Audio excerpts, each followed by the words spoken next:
조두순, 네.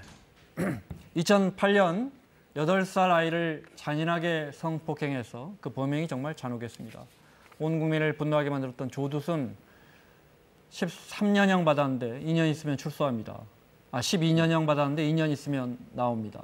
국민들 특히 어린 자녀를 둔 부모들의 원성과 우려가 커지고 있는데, 네.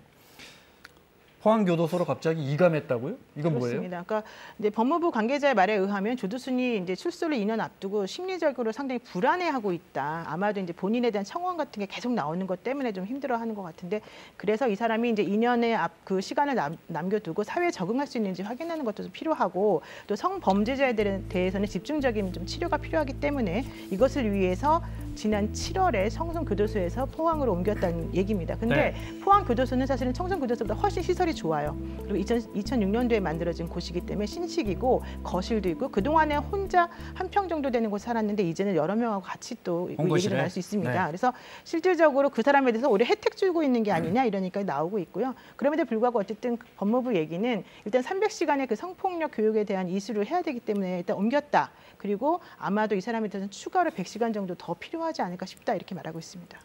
법무부가 어쨌든 재발 위험성이 높은 그 재소자층에 부류를 지금 나누어서 그렇게 분류한 겁니까? 그렇습니다. 예, 네. 그래서 제일 고위험군에 속하는 것들을 분류를 했고요. 네. 그래서 지금 이 사람에 대해서 300시간 정도, 6개월 안에 300시간 정도 성폭력에 대한 교육을 하겠다는 건데, 조두순은 그럼에도 불구하고 100시간을 더 추가해서 400시간 네. 정도를 하겠다는 얘기인데요.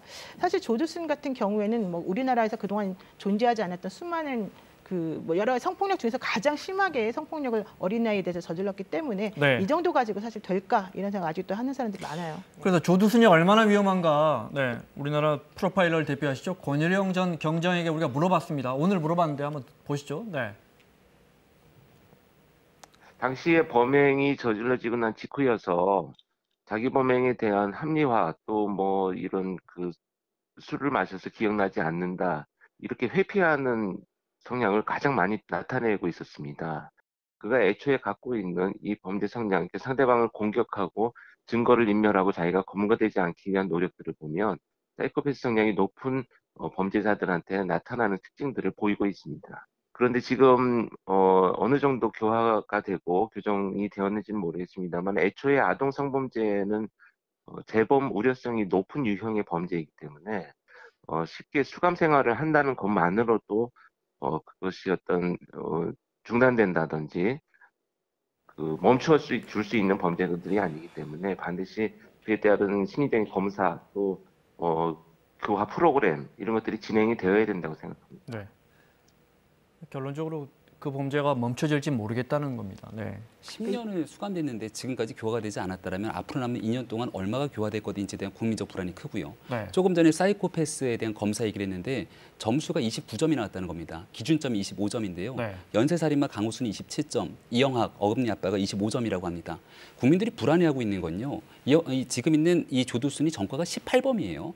과거의 강간치상에 대한 이 범죄를 저질렀고 또 누군가를 죽음에 이르게 했습니다. 그리고 나서도 수차례 교도소를 들락날락거리면서 여기에 대한 교화의 가능성들을 보여주지 못했기 때문에 네. 사회로부터 영원히 격리시켜야 된다는 주장이 있는데, 앞으로 2년 뒤에 나오게 됐을 경우 이 조두순이 또다시 범죄를 저지를지에 대한 불안감이 국민들을 굉장히 어렵게 만들고 있습니다. 우리가 물론 교화가 안 됐다 이렇게 단정 지을 수는 없지만 김 교수 설명은 지금 여러 가지 분석을 미뤄 봤을 때 교화가 안 됐을 가능성이 매우 높다. 네. 네.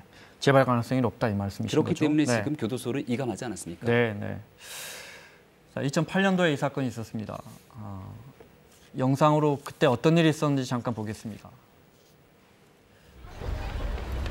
2008년 8살 나영이가, 물론 이거 나영이는 저희 KBS에서 붙여준 가명입니다.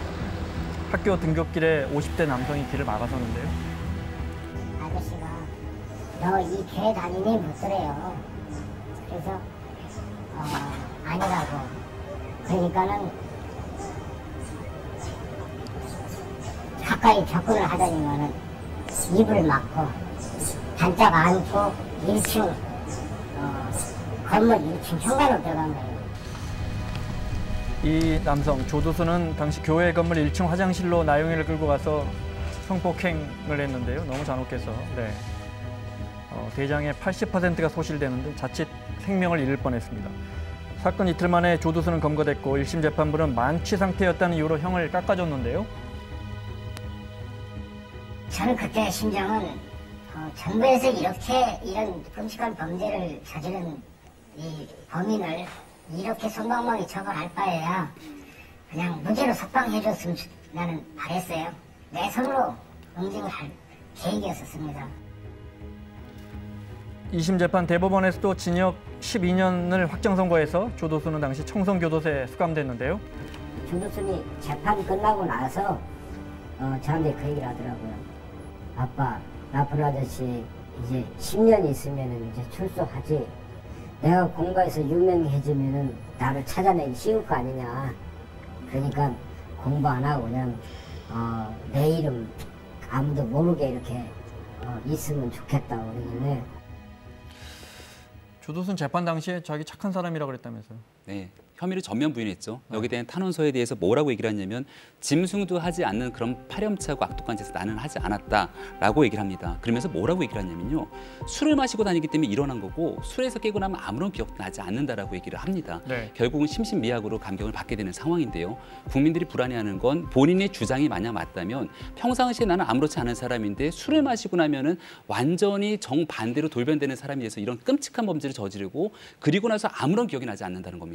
그렇다면 조두순이 밖으로 출소하고 나서 돌아다니는 상황이 술을 마시고 났을 때 조두순의 범죄 사건에 대해서 과연 우리 네. 국민들은 어떠한 보호 조치가 있는 것인지에 대해서 궁금해하고 있는 거죠. 네. 또 술 마시고 그렇게 할 수 있다 이런 거죠. 네. 10년 정도 수감 생활했는데 그때 뭐 어떻게 지냈는지 알려진 게 있습니까? 사진이 몇 장 있던데요. 네. 그러니까 동료 이 재소자들에 따르면은 이 교도소 안에서는 특별하게 네. 사고를 치거나 하진 않았던 것 같고요. 폭행을 하거나 자일하거나 그런 흔적들은 없는 것 같습니다. 말수가 적고 굉장히 소극적이었다고 하는데 좀 독특하고 특이한 점은 신문을 좀 열심히 봤다는 거예요. 네. 과거의 경험들을 보게 되면 삼청교도소에 갔던 적이 있습니다. 조두순이. 그래서 과거에 술을 마시다가 사람을 폭행해서 죽음에 이르게 만드는데 그때 당시에도 전두환 노태우 전 대통령에 대한 이야기를 하다가 살인 전과도 있습니까? 맞습니다. 네. 상해치사에 대한 전과가 있거든요. 네, 네. 술을 마시다가 폭행 시비가 붙어갖고서는 그걸 가지고 사람을 죽게 만들기도 했습니다. 네. 그러한 여러 가지 전과들이 있는 상황이기 때문에 교도소 안에서는 비록 특별한 일을 저지르지 않았더라도 네. 교도소에서 술 먹는 건 아니잖아요. 네. 예, 그 이후의 일에 대한 걱정이 큽니다. 네. 심신미약 지금이라면 이거 인정 안 됐겠죠. 당연히 인정 안 되겠지만 탄원서를 300장을 쓰면서 본인은 착한 사람이라고 주장을 하고 똑같은 종류의 성폭행을 사실 여러 번 저질렀던 사람이었거든요. 그래서 지금 좀 전에 화면에서는 본인이 얌전하게 수감 생활을 한 것처럼 나오지만 초창기에는 사실은 검사나 이런 사람들에 대해서 상당히 안 좋은 식의 말을 많이 했었었고 나가면은 가만히 있지 않겠다는 식으로 발언을 해서 한동안 문제를 일으키기도 했었습니다. 그러니까 기본적으로 이 사람은 지금 본인이 지금 처한 상황이 매우 부적절하고 억울하다는 심정을 초기부터 밝혔기 때문에 네. 그 당시에 왜 이렇게 심신미약에 대해서 관대했었는가가 아직까지도 얘기가 되고 있는 상황인 겁니다. 그때 1심에서 12년 형이 나오고 조두순은 줄여달라고 항소했는데 왜 검찰은 항소 안 했습니까? 그러니까 검찰은 기본적으로 이 사람 무죄를 주장하고 있었었고 본인은 네. 기억이 하나도 안 난다고 주장하는 상황에서 12년이나 나왔으니까 엄청나게 우리는 잘했다라고 네. 스스로가 생각했던 것이고 오히려 항소심에서 조두순이 주장했던 내용이 받아들여지지 않고 그러니까 안심했다 이런 얘기가 나오고 있습니다. 그런데 상고심에 가서도 결과적으로는 이제 원심이 그대로 확정이 되었는데 네. 이거는 제가 봤을 때는 법원과 또 검찰과 이런 모든 그 공권력들이 그 당시에 지금 사실 이 사건 자체를 안일하게 보았던 그런 네. 결과물인 것 같습니다. 자, 시간 때문에 저희가 준비한 질문이 많은데 출소 후에 어떻게 되는지 그걸 여쭤볼게요. 네.